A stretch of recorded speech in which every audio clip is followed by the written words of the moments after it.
মহারাষ্ট্রের ধারাশিব জেলার এই এলাকায় খুব কম বৃষ্টি হয়। তার মধ্যেও স্থানীয় কৃষকেরা ঠিকই তাদের জমিতে ফসল ফলান। শতাব্দীর পর শতাব্দী ধরেই তারা এই কৌশল রপ্ত করেছেন।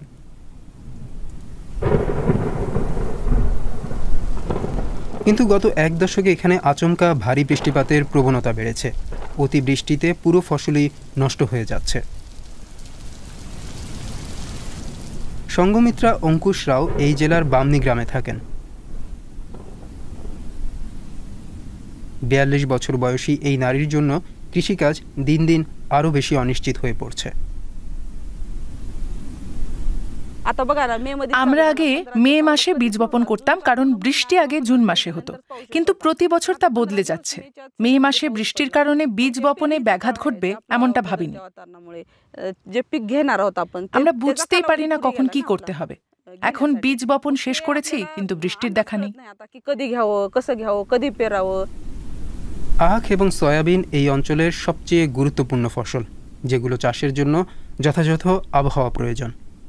বীজ বপনের সময়, বৃষ্টিপাত এবং গাছ বড় হওয়ার সময়সীমা সবকিছুই সঠিক হতে হয়।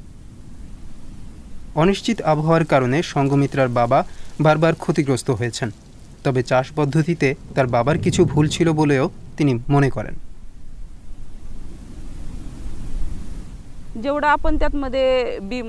যেমন আমরা জানতাম না যে নিজেরাই বীজ উৎপাদন করে তা ব্যবহার করতে পারি। আমার বাবা বীজ কিনতেন, তিনি কীটনাশকও ব্যবহার করতেন। লাভের টাকা ফের বীজ কিনতেই খরচ হয়ে যেত। এতে ক্ষতির পরিমাণ বাড়ত এবং সব আয় বীজ, সার এসব কিনতেই ফুরিয়ে যেত।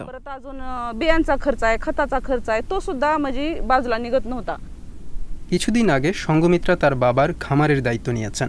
তিনি বেশ কিছু পরিবর্তন এনেছেন। যন্ত্রের সাহায্যে তিনি এখন আরও দক্ষভাবে এবং দ্রুত বীজ বপন করতে পারেন।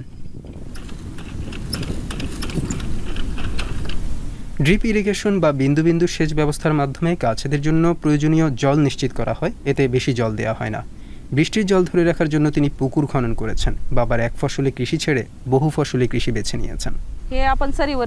আমি সারি পদ্ধতি বেছে নিয়েছি। এখানে ৩ ধরনের ফসল রয়েছে: গাওয়ার, লঙ্কা ও সেপু। এই ৩ উপকারী ফসল এক সারিতে রোপণ করেছি।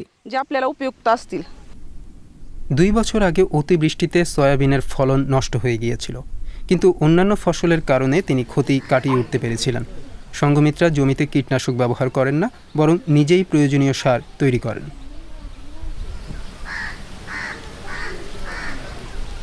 স্বয়ং শিখন প্রয়োগ বা এসএসপি থেকে তিনি এই চাষ পদ্ধতি শিখেছেন।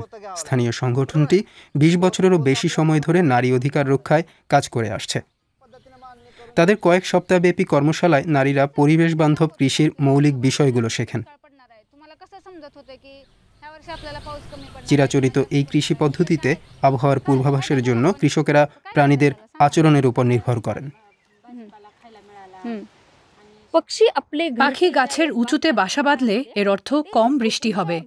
পাখি নিচের দিকে বাসা বাঁধলে তার মানে প্রচুর বৃষ্টি হবে।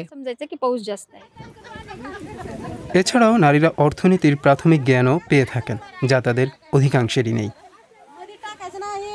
ভারতের বেশিরভাগ স্থানের মতো এখানেও নারীদের জমির মালিকানা পাওয়ার অধিকার নেই। আমরা দেখেছি যে ৭০ থেকে ৮০% নারী জমি প্রস্তুত করা থেকে ফসল তোলা পর্যন্ত কৃষিকাজ করেন। ফসল তোলা শেষ হলে তাদের স্বামীরা তা বাজারে বিক্রি করেন। শেষ পর্যন্ত নারীদের লাভ শূন্য।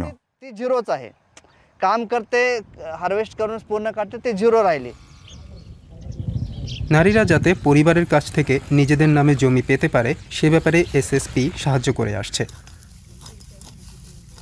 এই জেলায় ২% নারী তাদের নিজেদের নামে জমি পেয়েছেন, তবে এই পর্যন্ত পৌঁছানো সহজ ছিল না। আমরা বুঝতে পেরেছিলাম যে নারীরা যদি সিদ্ধান্ত গ্রহণে যুক্ত থাকেন এবং আয় করেন, তবে পুরো পরিবার উপকৃত হবে এবং নারীরাও কর্মব্যস্ত থাকবেন। তাই আমি প্রতিটি বাড়ির পুরুষ কৃষকদের বলা শুরু করলাম, আপনার কাছে ১০ একর জমি থাকলে তার ১ একর তাকে নিজের মতো চাষ করতে দিন। ২ সন্তানের জননী সুবর্ণা মোতের নিজের ১ খণ্ড জমি রয়েছে।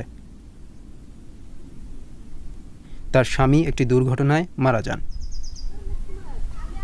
সংগঠনের সাহায্যে তিনি শ্বশুরবাড়ির 2 হেক্টর জমি নিজের নামে পেতে সক্ষম হয়েছেন। শুরু থেকেই স্বামীর চেয়ে একেবারে আলাদাভাবে কাজ করতে চেয়েছেন তিনি।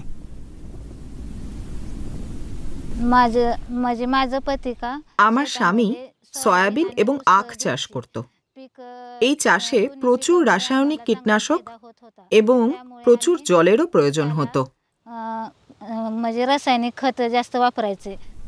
সুবর্ণাও এখন চিরাচরিত পদ্ধতি ব্যবহার করে তার জমি চাষ করেন। এই পদ্ধতি তাকে জলবায়ু পরিবর্তনের অনিশ্চয়তার সঙ্গে আরও ভালোভাবে মানিয়ে নিতে সাহায্য করেছে। পরিবারগুলি, বিশেষ করে পুরুষেরা, যাতে তাদের জমির একটি অংশ নারীদের দেয় সে ব্যাপারে তাদের রাজি করানোর জন্য এসএসপি লড়াই করে। সরকারি কর্মসূচি এই কাজে সাহায্য করে। এটি নারীদের নিরাপত্তা অর্জনে সাহায্য করে।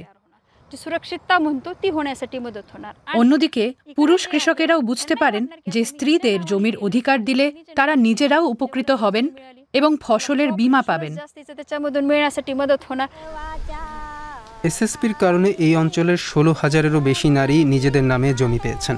চিরাচরিত কৃষি পদ্ধতির ব্যবহার জলবায়ু পরিবর্তনের অনিশ্চয়তার সঙ্গে তাদের আরও ভালোভাবে মানিয়ে নিতে সাহায্য করছে।